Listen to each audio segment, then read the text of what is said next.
Hey Phil, this is Cameron. Hey, what's up, Cam? Man, I gotta talk to you about something. Have you been watching the news? Dude, what is going on?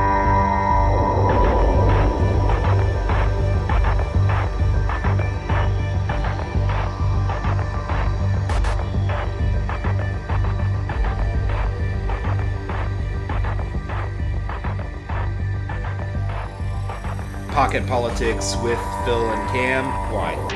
Why are we doing this? I think it's gonna matter. The only thing they want to talk about is guns and abortion. My own views, I want to see the Republicans get away from the social issues. I'm not saying that Republicans are idiots. You hear something like that, it's powerful. As an American, I was disgusted. You could make the argument that you're probably more in the middle as well. I think that's just a story that somebody's telling you. Again, well, with the facts, this is true. Everybody knows What it. facts? So- What facts? Who does this hurt more, Republicans or Democrats? Boy, I've been thinking about that.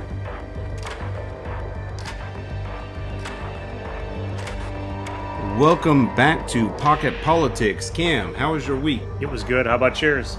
Yeah, good. Unfortunately, kind of a slow news week. I think if you're not a political nerd, this one is pretty slow. If you are a political nerd, this one was still pretty slow. Wouldn't you agree? Yeah, it was, but we do have a few topics for tonight. We've got some news on Tucker Carlson and what happened with his whole fallout from Fox. We've got some news on Donald Trump and his civil case. We've got Ron DeSantis news. We've got some news on President Biden and a cheat sheet that made some news this week. We've got some news coming out of Texas. And we've also got a little bit of election news talking about some AOC. Phil, why don't we kick this off with Tucker Carlson? What do you got? Yeah, so, we briefly talked about it last week. Maybe not so briefly, but either way, we've got more details about the Tucker Carlson firing. Last week was mostly speculation. At this point, we do know he was pretty much fired. A lot of people are looking at the producer, Abby Grossman, because she's released some information. She did a couple interviews on cable news talking about how it was a toxic work environment. She also has a suit against Fox News as well, and so she was kind of talking about some of the things that the studio for Tucker was littered with pictures of Nancy Pelosi in a bathing suit. I don't really know what that means or what that says about the character of that work culture. And that there were a lot of derogatory things said about, women, minorities, etc. in the workplace. But a lot of people are saying that the bigger kind of reason of this was that Tucker Carlson had shared quite a bit of dissent with his coworkers about the leadership, right? And so whatever it is, talk publicly and in the workplace badly about your bosses, and that news comes out in the form of text messages and emails, it's kind of inevitable, don't you think? Yeah, I was getting ready to say you're exactly right. I mean, you start talking trash about those that employ you, and that's generally not going to end well. Comments that he made about people that he's working for. I mean, you can't say that about bosses, no matter really what company you work for. I mean, you start saying things like that, you've got to expect there to be some fallout. And we now have a much better idea kind of what was going on with Tucker Carlson. Like you said, we were speculating quite a bit last week. I think this week we just kind of learned some things that reinforced ideas that we had. We did actually see some Tucker Carlson, or I shouldn't say some, we actually saw a Tucker Carlson appearance this week. He did come on Twitter. He had a clip on there that was a couple minutes long this week. He was just kind of vaguely talking about news and truth in news, etc. But so, I mean, a brief appearance there. I know we speculated some last week about where Tucker Carlson lands again. I stand by what I said earlier. I think he's just going to kind of become almost like Steve Bannon, kind of running his own podcast and his own platform type thing. Is what I think. I kind of said that last week, and I say it again this week. I think, especially what came out with what he was saying with his boss and such, I think his standings currently, I don't think too many companies out there are going to be too anxious to hire this guy. Yeah, I completely agree. I mean, we already kind of know Newsmax and AO, One American News or whatever, yeah. Yeah, OAN is what they go by. Yeah, they're kind of in the dumps anyway, and they're about to face big time lawsuits from the same people who are suing Fox News for disinformation. I doubt he ends up on one of those platforms, largely considered more extreme and way farther to the right than Fox News itself. Um, Bill O'Reilly, Glenn Beck, plenty of people have ended up on these YouTube, kind of platforms and other internet platforms, but I mean, none of them have really done better, right? So, Megyn Kelly certainly had kind of a fledgling career at NBC after she left Fox. Bill O'Reilly, yeah, a big internet kind of following and stuff. As same with Glenn Beck, but nowhere near what they were doing on Fox News. And I kind of think this is going to be the reality. You see a lot of these guys hosts. They want to go on to bigger, better things. They're not interested in the kind of corporate news as you would see it. The same thing happens at ESPN. People leave and they're like, I'm going on to bigger, better things. And then they just never quite get to where they were when they were on ESPN. I mean, another example could be like, look at Keith Olbermann. Started on ESPN, went to MSNBC, became, pretty popular, had some big time stuff going on. I think now he's on Twitter. It doesn't seem to pan out in the long run for these guys. They're still successful. They still make it, but they don't really go anywhere. Yeah, no, I mean, you talk about like Beck and O'Reilly. I mean, Glenn Beck is doing things, but like you said, he's not up there at the level I guess he would be on Fox News. I mean, Bill O'Reilly, I think he's still, like you said, he's got some internet stuff going on. I think he's still writing books. And actually, I see him, I think he's on every week now on News Nation. He comes on Chris Cuomo's program. And I think it's Tuesday or Wednesday night. It's like a weekly segment Cuomo has with Bill O'Reilly, and then they sit and kind of go back and forth on some issues. And sometimes they even do some phone-in calls with O'Reilly. But whatever, yeah, he's got little snippets here and there. I think you're right. I think Tucker Carlson kind of goes off into that, and I don't want to say he disappears because I don't think he will, but I don't know that he gets up to the level that he was at on Fox News. I mean, after all, he did replace Bill O'Reilly at that, in the primetime slot O'Reilly had. And so kind of seems to be going down the same road now as he disappears off Fox News. But there was more news with Donald Trump this week, Phil. He's got this civil case going on. What can you tell us about that?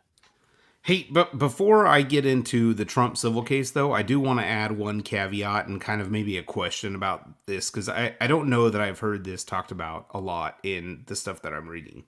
Is Tucker scorned now? Does this change the way Tucker approaches testimony in these upcoming Fox? Because he is very certainly going to be on the docket in upcoming Fox lawsuits. We talked about Smartmatic. There's the shareholder lawsuit. And then there's the lawsuit from the former producer, Abby Grossman, who specifically worked on his show. So he will most certainly be a part of that. Is he scorned? I mean, does he have the potential to add more damage than already exists to Fox via these lawsuits? He could, and I've heard a little bit of speculation on that already. He could. Anytime somebody gets fired, I mean, usually you don't leave somewhere after you get fired in a really good mood. So he could. I mean, depending on, I suppose, how things play out in the next coming weeks, months, whatever, before the Smartmatic trial picks up. But no, I mean, that's a fair point, and I think there is potential there for him to do damage there. Okay. Well, moving on, as you tried to do once already, Trump is not appearing in court because he is not going to the civil lawsuit in the E. Jean Carroll case. There is a lot going on with this thing. I mean, his lawyer, Joe Tacopino, has been scolded several times. It looks like the judge, just in the time span from Tuesday to late Thursday, is at his wit's end with the Trump's lawyer, or the Trump lawyer. And on top of that, they are really making a big deal about the sexual assault / rape that occurred, which is kind of a weird angle because for our listeners, you've heard us talk about this multiple times, but let me remind everybody this is not a rape case. This is not a sexual assault case. This is a defamation case. Yep. And it looks like Trump's legal team is entering the territory of getting themselves in a lawsuit, in a civil lawsuit for defamation, the very crime at which they're trying to defend.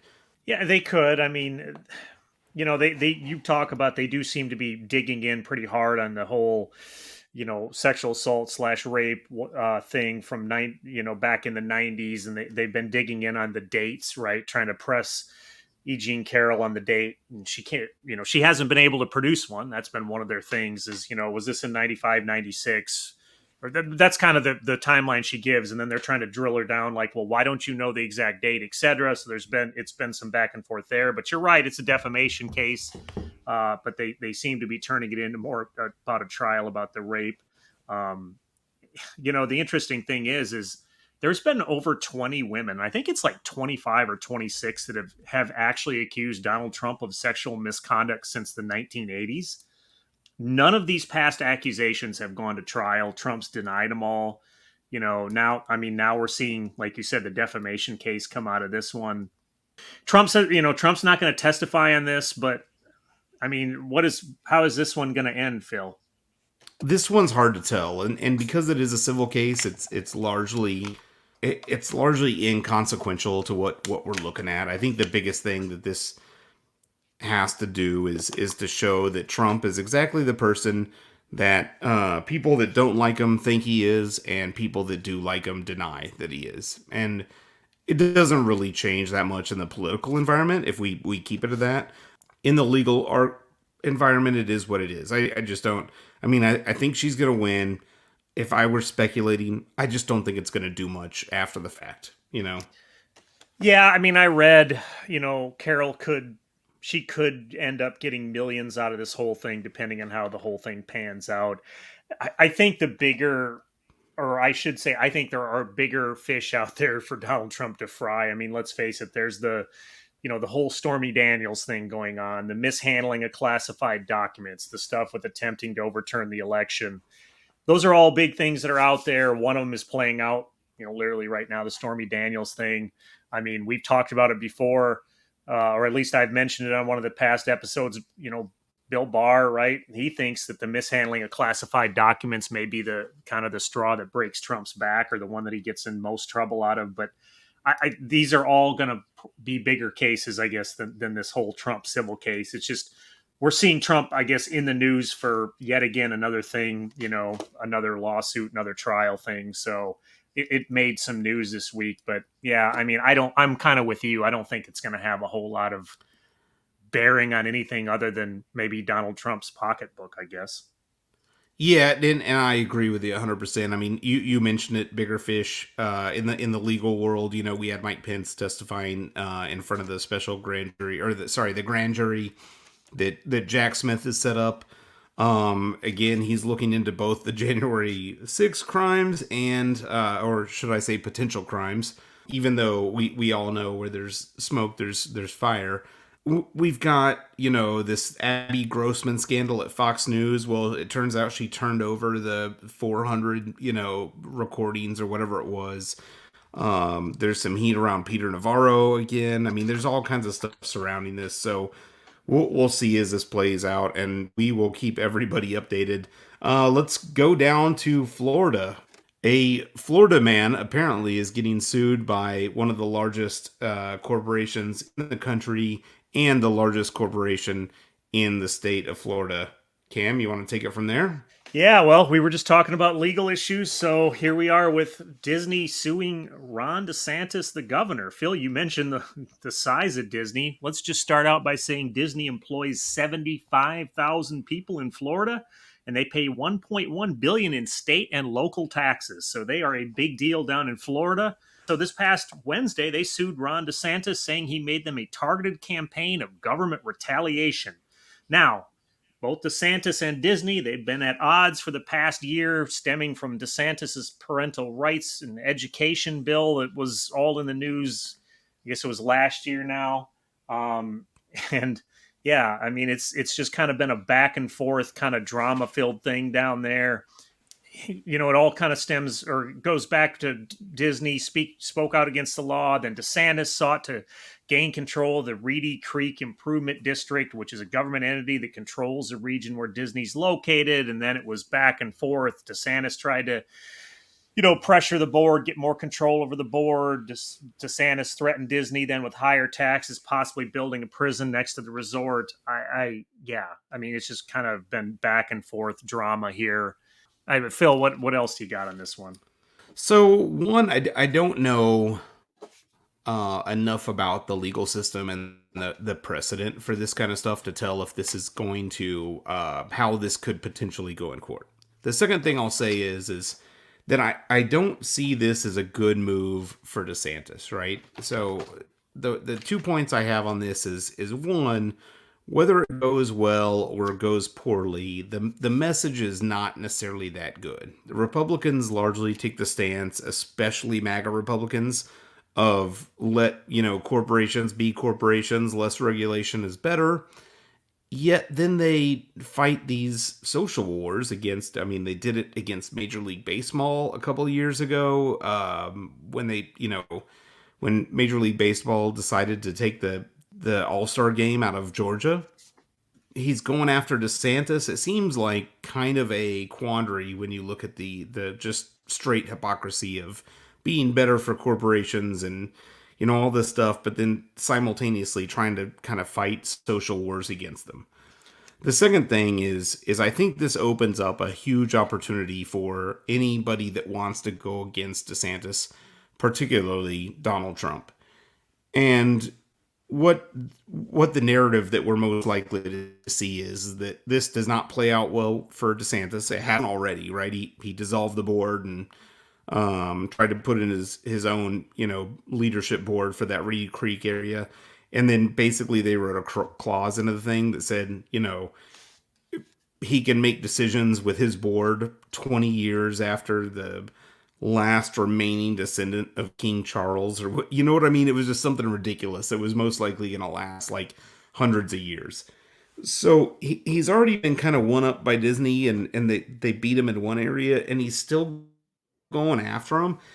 And is this really the hill that he needs to be dying on, one? And two, does Trump come in and say, look at putting fingers, small d, DeSantis, whatever he calls him, he can't even beat a cartoon character, and I think that's the way he pitches this, and just keeps dragging DeSantis in the mud, which he's been fairly successful at doing so far. I think you're right that Trump is definitely going to look to jump on this. I think DeSantis, as you kind of mentioned, he could see public opinion fall over this whole move down there. I mean, one, it is just such a darn big company, and then two, I mean, you mentioned it right, is a party who has tried to paint themselves pro business, etc. Now is more or less going after this big company, and yeah, I mean, we've actually seen it even recently. All right, Ron DeSantis has slipped in polls as of recently. Right, he's down to 21% of. In a recent Fox poll, that's down from 28% back in February. Meanwhile, right, Donald Trump is just coasting right along there with his, approval up there wherever it is, 40 in the 40s or whatever. Like he seems to be holding steady, if not gaining some ground, as DeSantis seems to be slipping. So the thing is, DeSantis has to watch all of these moves, right, that he's doing, and maybe he thinks this is good to get attention on him. I don't know. I'm not working for the DeSantis campaign or soon to be campaign. We'll talk about that here in a minute. Maybe some advisors telling him this is a great way, in their eyes, to get him out there in the news. But I think he's got to watch himself if he thinks he's going to dethrone Donald Trump here in the coming months leading into 2024.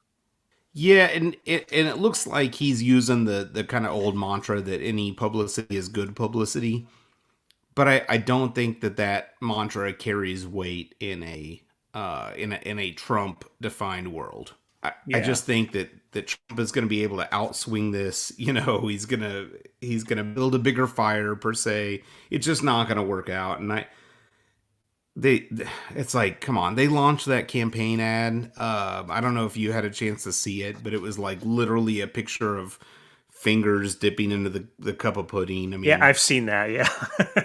it's just weird, and I don't know if that's true about how he, and I don't even care if it's true, but it's just a weird thing that is going on circling around this guy, and it doesn't look like it's going to pay out in his favor. Honestly, he's young. He should just pass the duchy for the moment and move on. Yeah, you and I have kind of talked about that before, and I think you hit on something that is spot on. Is the fact that Ron DeSantis is young. I mean, I believe he's 44.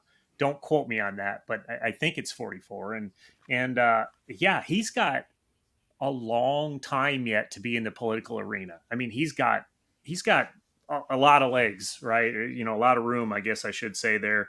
So the fact that he's jumping in this one kind of surprises me because personally, if I was Ron DeSantis, I'd sit back and I would let everybody go fist fight Donald Trump in the ring this year. Let Trump knock them all out. Let Trump get into the general. Let the chips fall where they may. And if I was DeSantis, I'd sit back outside of that ring, that cage match, if you will. I'd just sit back and kind of be unscathed and continue to just keep my name out there. And then a future election, I would swoop in. That's what I would do if I was him. But he seems to be serious about running. And Florida this past week now is looks like they're going to help him out a little bit. They've got a new Florida law now that has passed. It allows political candidates to seek a higher office, I should say, or another office while retaining their current office in Florida. This really opens the door for DeSantis now to run for president, yet still stay the Florida governor if things don't pan out here.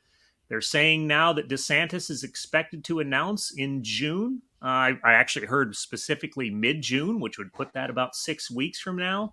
I will say this: I don't think that's a bad law. I mean, I don't have a problem with somebody who is a politician, whether you're a governor, a senator, a representative, or whatever. If you want to seek a higher office and go ahead and try, I don't think that's a bad thing. Like, I think you should be able to give it a shot, but yet your old job sits back there for you if things don't pan out. I don't have an issue with that. I don't either, but I think that's just a conversation that is somewhat irrelevant to the fact that this change in the legislation in the state of Florida was created by the Florida legislature so that Ron DeSantis, specifically him, can run for office. This is happening at the same time that we're seeing him fail to get endorsements from the people in the Florida legislature. So while some of them are willing to change the law in the state to allow him to run, there's a lot of others who, it's like there was a guy he sat down with in a meeting, assuming what they're talking about, but he basically came out of the meeting and immediately endorsed Donald Trump. So things are just not looking good for this guy.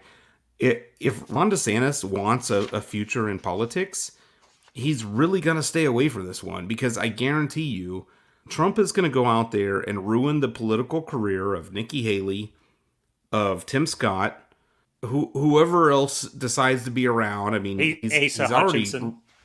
yeah, Asa Hutchinson is probably going to go down too, while very much a moderate, willing to work on the other side, and a guy that people could get around. He is the generic Republican in that poll against Joe Biden that was mentioned last week. Donald Trump is going to go out and ruin those people politically. DeSantis might be in that group too. Again, he's got to read the room at some point. Yeah, I mean, I said it a few minutes ago. If I was him, I would sit back and I would let this thing play out and let everybody else get ruined and swoop into a presidential run a cycle or two down the road. That's what I would do. It's interesting you mentioned the Florida legislature's not backing him. I don't have the number in front of me, but I saw a thing on TV this past week that showed there's actually a fair number of like Florida congressional people or whatever that are backing Donald Trump vice Ron DeSantis. And nationally, I think DeSantis, he's gotten a couple of people that have endorsed him, even though he hasn't officially ran. One is, I'm pretty sure, Chip Roy in Texas has. But besides Chip Roy and one or two others, I don't think he's really got any big endorsements, does he? No, not at all. Yeah. Well, again, it does look like he's going to get in the ring here in mid-June. You're probably right. He's gonna face that steamroller that is Donald Trump, and he's got to be ready to take a punch, and we'll see if he can. But speaking of the president, he's been in the news a little bit this week.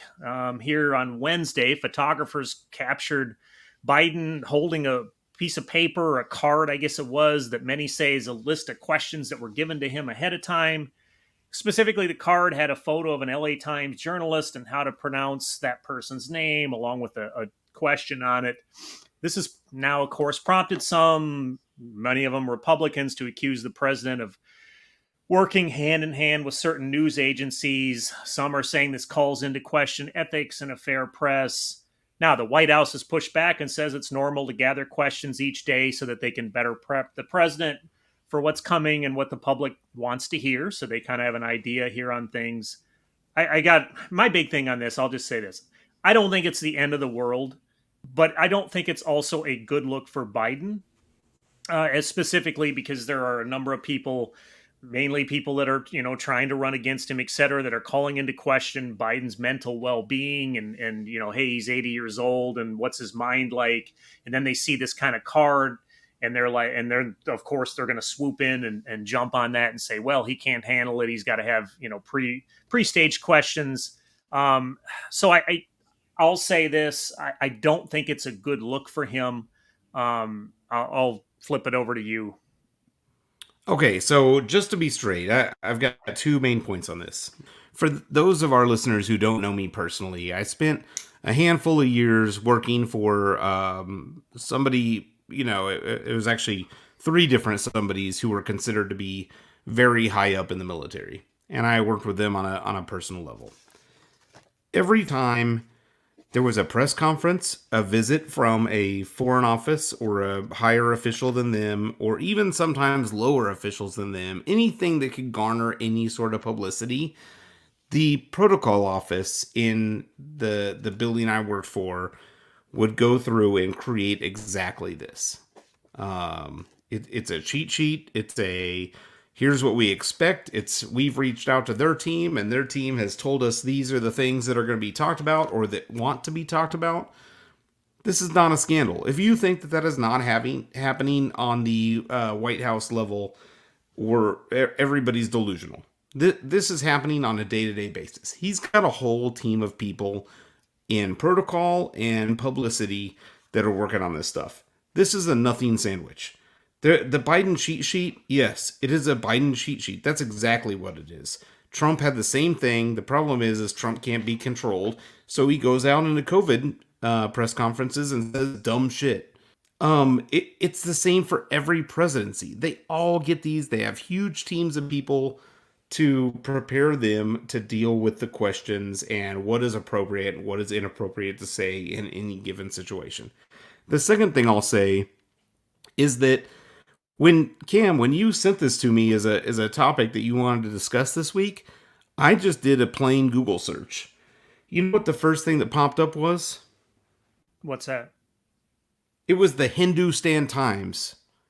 Would you consider that a reputable source? I mean, the Hindustan Times, I've never even heard of it. Exactly. Yeah. You know what the second thing that popped up was? What? The Washington Examiner.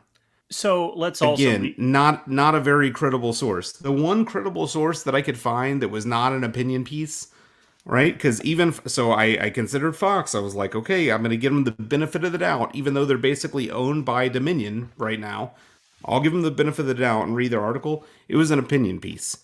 So okay. The one other article I found was a Newsweek that was clearly a White House response to criticism, saying this is something that happens all the time.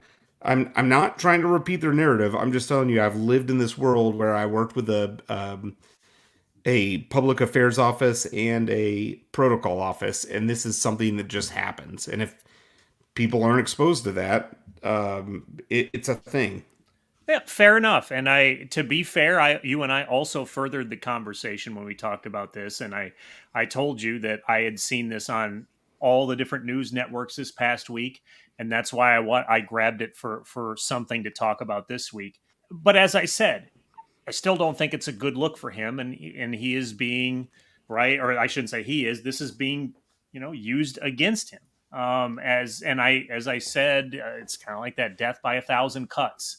You're just one thing after another. However small and tiny they may be, they add up. And this week we see things like this must be adding up because a CBS poll this week shows Biden's approval with independents now at only 32%, while 68% disapprove of him. And that is in the independents. Now, I get it. Majority of Democrats, right? And we've talked about this in past weeks, very favorable on the man. Majority of Republicans, very unfavorable. I think we all know that. These independents, they seem to be the key to elections. And I will say this, I think these are numbers that he's got to be concerned about with this going into 2024. We talked about it last week, I think it was, or 2 weeks ago, the generic Republican in the polls. I mean, just you name a Republican not named Donald Trump, and odds are they would beat Biden, at least if the election were held today. So I mean, these independents, I think that's something the president's got to be concerned about. I mean, Phil, what do you think? Should him and his administration be worried or at least a little bit nervous about being so far underwater with independents? Well, one yes. I think they absolutely should be. And you see a kind of a response to that by we talked about it last week that Tuesday he was going to launch his kind of reelection campaign, and he did. But if you looked at that, did you watch the full? I think it was a 3-minute video, which was the first thing, and then it was followed up by a 90-second ad spot. I don't know if you had a chance to watch it, but there's a couple things that I took away, and I agreed with a lot of the commentators and a lot of the pundits that took away the very same thing, is that they looked like they are taking back the narrative of freedom, right? And it was very much framed in that, they played clips of different things going on kind of in a timeline, and are trying to take back the freedom narrative. Now, the other thing I'm going to push back on you a little bit. While that poll is worrisome, I agree with you. You said, was it 32% of independents? That's who approves of him. Yes. Yeah. So while that is worrisome, what I'll tell you is that these approval or disapproval polls can be very deceiving, right? And we saw that in 2022.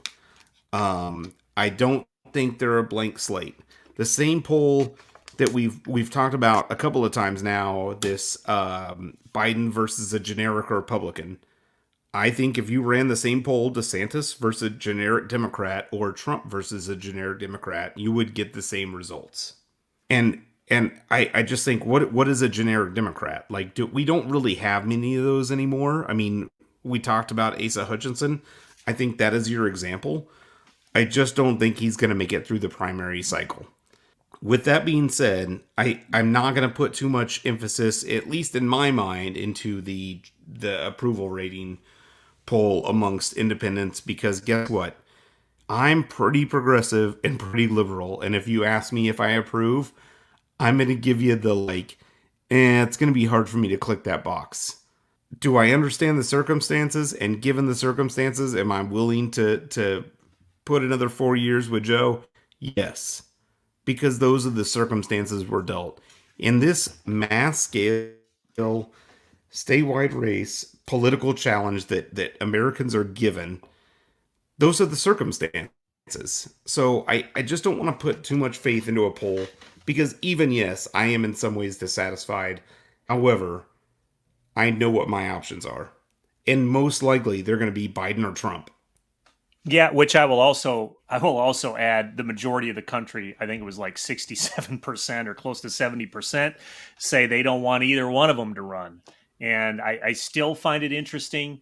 I think this, I disagree with you some there, whatever. I mean, we can agree to disagree. Just the fact, I think the president's in more trouble than maybe some realize. But I also kind of just sit here and wonder, as I keep hearing people on both sides say they're just dissatisfied with these two very likely choices. I just keep wondering, are we going to see a third party candidate come out? And we might. I know you and I have heard some speculation about some possible names trying to run as independents. Maybe the Forward Party tries to put a big name person out there.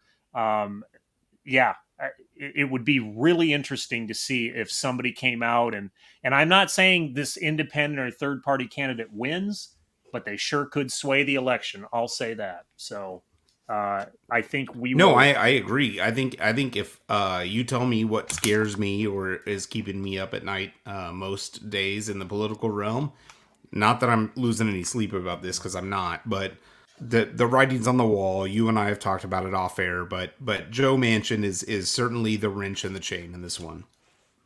Yeah, well, and again, I think I, I'm not convinced he's going to run, but I think there's possibilities. I also, like I said, I who knows? There could be somebody else out there too that suddenly swoops out a Michael Bloomberg or somebody I don't. And I'm not. I am by no means, but when I said that, trying to say Michael Bloomberg's going to try and run for president again. I'm just throwing names out there. Um, but regardless, that could put some, so like you said, a real monkey wrench into things. But Phil, why don't we move on to Texas and some news down there about the Ten Commandments? What do you got on that? Yeah, so the Texas legislature apparently ruled not last week, but the week prior to have the Ten Commandments displayed in every single school classroom in the state. Um, I I'm a little mixed about this because I don't think that the Ten Commandments really say anything objectionable. I think the biggest argument is where they come from. And it does show a push on a large part of the nation to become more secular and focused on one specific religion and using that to erode the separation of church and state. I think that this probably wouldn't have happened if we hadn't had that Supreme Court ruling last year with the Washington high school football coach, Washington being the state for clarity. If you were listening to us back then, you heard us talk about it. But I think that we're seeing a large majority of Republicans pushing into the realm of Christian nationalism, and this is certainly an indicator of that. Wouldn't you say? I think there's an indicator of Christian nationalism out there. I don't think it is necessarily the majority of Republicans. As again, I think a lot of them are just going about their daily work in the Senate, House, whatever. But I think the loud ones, right, that garner all the press and attention, are probably going that direction more and more. Some of it has to do with lobbyists and donors. Um, as far as this one goes down there in Texas, the lawmakers in Texas say it reminds the students of the principles the nation was founded upon. But again, I mean, America was also founded upon the whole idea of separation of church and state. I'm just not a fan of those two mixing. Not that I'm anti-religion by any means. I've always been a type of person that I think you've got to keep religion on one side and your government and politics on the other. Because I'll just say this: if when you start mixing religion in with politics and you have people that are politically driven that are saying they are doing it for religious purposes and they get very spun up that direction, they are going to dig their heels in and not bend at all because they're feeling that they're running and running, not only running but running the government, shall we say, divinely inspired. So I just it becomes messy when we start to do things like this. And yeah, I mean, you talked about it earlier, that Kennedy v. Bremerton, that case last year with the whole Washington, Bremerton football coach, whatever, praying on the field and, should he be allowed to, should he not, etc.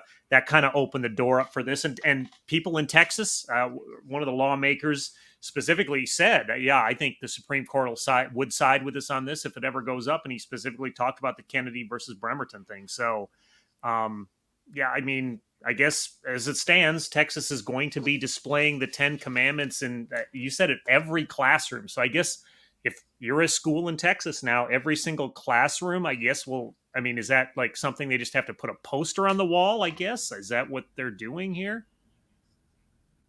I guess. I don't know how it's going to play out, but I imagine that the ACLU lawyers are chomping at the bit to get a hold of this. I mean, you know what I mean? It's like it's a clear violation. It's not the principles of the Ten Commandments, as I mentioned. It's the fact that it's just one religion, right? I agree with you 100%. Hey, I don't care what religion it is. I just want a separation from that in the state. Whether it's Christianity, whatever sect of Christianity you want to pick, Islam, Buddhism. I don't give a fuck. I just want it out of our government, right? The nation was actually founded on a good set of law and order based on the fact that we can do this without a Bible or any other book, right? And I think we need to keep rolling in that direction. Yeah. All right. Well, I just sorry. Go ahead. Yeah, so like I said, I think there's lawyers that are their mouths are wetting, right in front of them right now, and we'll see how this plays out. I don't think it's gonna last. I don't think the Supreme Court, who by the way has a incredibly low approval rating, if you want to talk about approval polls that I don't get too interested in, I don't think they're gonna push in the direction of Texas on this one. I think they're gonna push back, and we'll see. Who knows? But Okay. we did have some other news about possible Senate candidates. Turns out, not very possible Senate candidates. Cam, you want to lead us off with that? Yeah, I will here quick on this. So, Alexandria Ocasio Cortez, spokesperson this past week, announced that she is not going to run for Senate in New York there and challenge Kirsten Gillibrand for that very Senate seat. There has been some speculation lately that she was going to maybe try and throw her name in the hat and try and run against Gillibrand and be that primary challenger to her left. Gillibrand said she announced her reelection, or that she would seek reelection back in January. So yeah, so I'll say this: I think AOC, as she is so commonly referred to, I think she has built a big following. We've talked about it before, using social media, TikTok, etc. Right? She's built her following. She does very well in her district, which is in New York City. I think she would have a little tougher time running for a statewide office, especially to try and challenge an incumbent like that. Because while the city seems to be pretty progressive, I think New York State, when you start getting into upstate New York, which is again when you're going to run statewide, you're going to need the Democrats in places like Albany and Syracuse and places like that. And I think they're apt probably to go more for Gillibrand in that case. So again, there was some speculation that she might throw her name out there. But according to her spokesperson, she is not going to do that. So yeah, I agree with you almost completely on the level of approval statewide. I think you're exactly right. And that's pretty much all I have to say about that. Well, before we move into parting shots, please, listeners, engage with us on social media. We are on YouTube. We are on Facebook. We are on Instagram. You can listen to us wherever you listen to podcasts. And you can link to all of those places from pocketpolitics.co. You can send us a message if there's something that you have questions about. We've been mulling over a segment for a while now where we explain things about the government that people may not understand fully. If you've got any ideas, send us your thoughts. We'll talk through it in a way that should be interesting and informative that we can get through. If you don't want to do that, that's fine. We'll just keep recording this for all of our 80,000 plus listeners that we currently have. And now we will do parting shots. Cam, you go first this time. Okay, well, I've got a sad one this week for my parting shot. This past week, Jerry Springer passed away, right? And so while I know many of us know of Mr. Springer as, the talk show host, and many people associate him with that kind of trashy television, And he certainly was a big name in the daytime trash talk shows, if you will. I will also say this: Mr. Springer had a political career, and not everybody is aware of that. So back in the 1970s, he was a city councilman in Cincinnati for a while. He threw his name in the hat and ran for the United States House of Representatives. He also was mayor of Cincinnati for a bit. And so he also, in his later years, considered a run for the Senate in 2000 and 2004 specifically, but pulled away and said, I think there's too much negative association with me and my talk show for me to even get into this. There was even speculation as recent as 2018 he was going to throw his name in the hat for the Ohio governor's race, which again he decided not to do due to his age.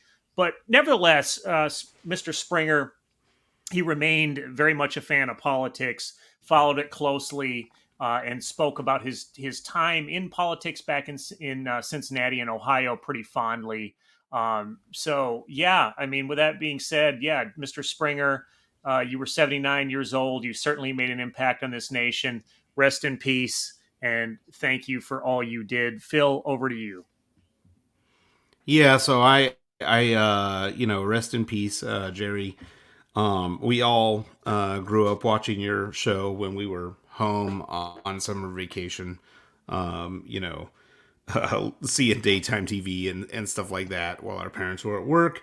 But with that being said, I will move on to the White House Correspondents' Dinner. So that occurred on, I believe, Saturday night. It was hosted by comedian and TV show personality Roy Wood Jr., who, if you don't know, is on The Daily Show. I thought it went really well. It was pretty funny. It usually is pretty hilarious. And, cheap shots taken by both Biden and celebrities in both directions. And because of that, we will leave tonight with our not so normal outro of clips from the White House Correspondents' Dinner. But before that, Cam, anything to add? No, I think it's been another good show. Ladies and gentlemen, thank you so much for listening. Please continue to support us. And Phil, that's all I've got. So until next time, everyone. All right. Bye and enjoy the clips.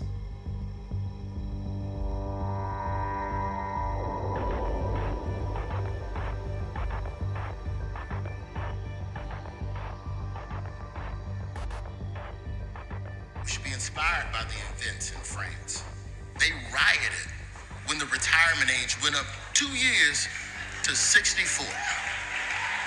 They rioted because they didn't want to work till 64. Meanwhile, in America, we have an 80-year-old man begging us for 4 more years of work. Begging.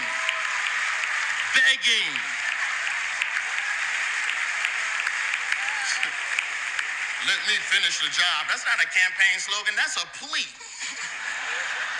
Let me finish it. I had a lot of Ron DeSantis jokes ready. But Mickey Mouse beat the hell out of me and got there first. Now look, can't be too rough on the guy. After his re-election as governor, he was asked if he had a mandate. He said, hell no, I'm straight. I'm straight. I'll give you time to think that one through. Proving I haven't learned a damn thing.